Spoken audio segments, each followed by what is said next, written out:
Cuando el New Yorker me encargó que cubriera la información del juicio a Adolf Eichmann, yo supuse que el tribunal tenía un solo objetivo: cumplir las exigencias de la justicia. No era una tarea sencilla, porque el gran tribunal se enfrentaba a un crimen que no había sido tipificado en los códigos de sus leyes, y con un criminal de un tipo que la sociedad no había visto desde los procesos de Nuremberg. Aún así, el tribunal quiso definir a Eichmann como a una persona enjuiciada por sus actividades. No tenían la intención de juzgar el sistema, ni la historia, ni ningún ismo, ni siquiera el antisemitismo, tan solo a la persona.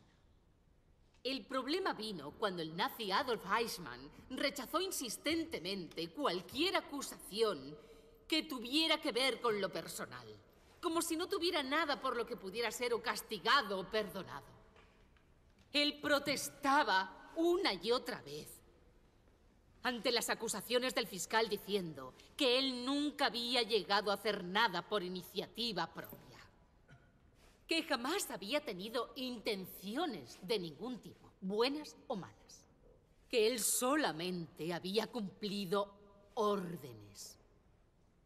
Este argumento, habitual de los nazis, demuestra claramente que el mal más grande del mundo puede ser cometido por cualquiera, y que para hacerlo no es necesario tener ningún motivo, o fuertes convicciones, o corazones crueles, o intenciones malévolas. Basta simplemente con negarse a ser persona.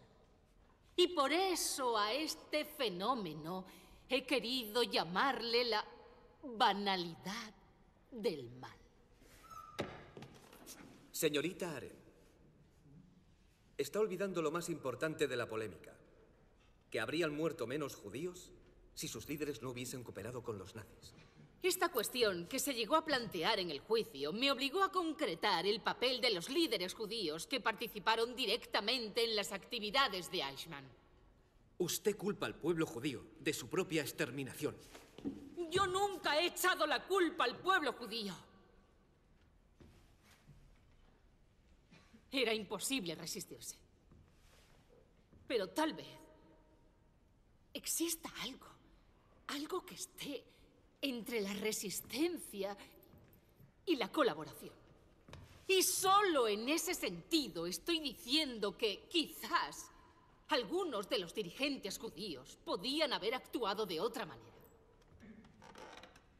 Es importantísimo plantearse todas estas cuestiones, porque el papel que los consejos judíos tuvieron en su mayoría como parte del sistema social fue en su totalidad de absoluta quiebra moral cuando los nazis invadieron sin contemplación a la respetable Europa.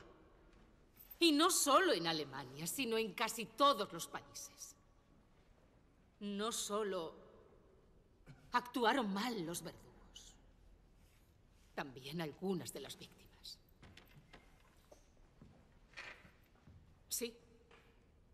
La persecución fue dirigida contra los judíos. ¿Por qué califica usted los crímenes de Eichmann como crímenes contra la humanidad? Porque los judíos son humanos. Y porque es algo que los nazis intentaron negarles. Por eso un crimen contra ellos es, por definición, un crimen contra la humanidad. Como ustedes ya saben, yo soy judía. Muchos me han atacado por odiar a los míos, o defender a los nazis, o simplemente despreciarles. Y ese no es ningún argumento. Asesinato moral es su nombre. Yo nunca he defendido a Eichmann. Tan solo he querido reconciliar la increíble mediocridad del hombre con las terribles consecuencias. Intentar comprender no significa perdonar. Así que toda mi responsabilidad Es comprender, y será también la responsabilidad de cualquiera que desee escribir o estudiar sobre este u otro tema. Desde Sócrates y Platón, entendemos que el pensamiento es algo así como el diálogo silencioso que el alma tiene consigo misma. Al negarse a ser una persona, Eichmann pasó a ser su propia víctima, renunciando sin saberlo a una de sus grandes facultades, la capacidad de pensar. Y como consecuencia, cuando dejó de pensar, dejó de discernir. Fue la incapacidad de pensar la que hizo posible que muchos hombres, digamos normales y corrientes, cometiesen actos de barbarie a una escala enorme. Actos que nunca antes se habían visto jamás. Es cierto, he tratado estos temas desde una perspectiva principalmente filosófica. La esencia del pensamiento al que me refiero, no es la del conocimiento, sino la que distingue entre el mal y el bien, entre lo bello y lo feo. Y lo que yo busco es que el pensar dé fuerza a las personas para que puedan evitar los desastres en aquellos momentos en los que todo parece perdido.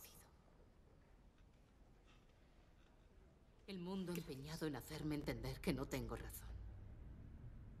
Y no se dieron cuenta del error más importante. Que el mal no puede ser banal y radical al mismo tiempo. Que el mal es una realidad extrema, pero nunca radical. Consciente y radical, solo puede ser el bien. Si hubieses sabido lo que iba a pasar al escribir esos artículos, ¿lo habrías hecho?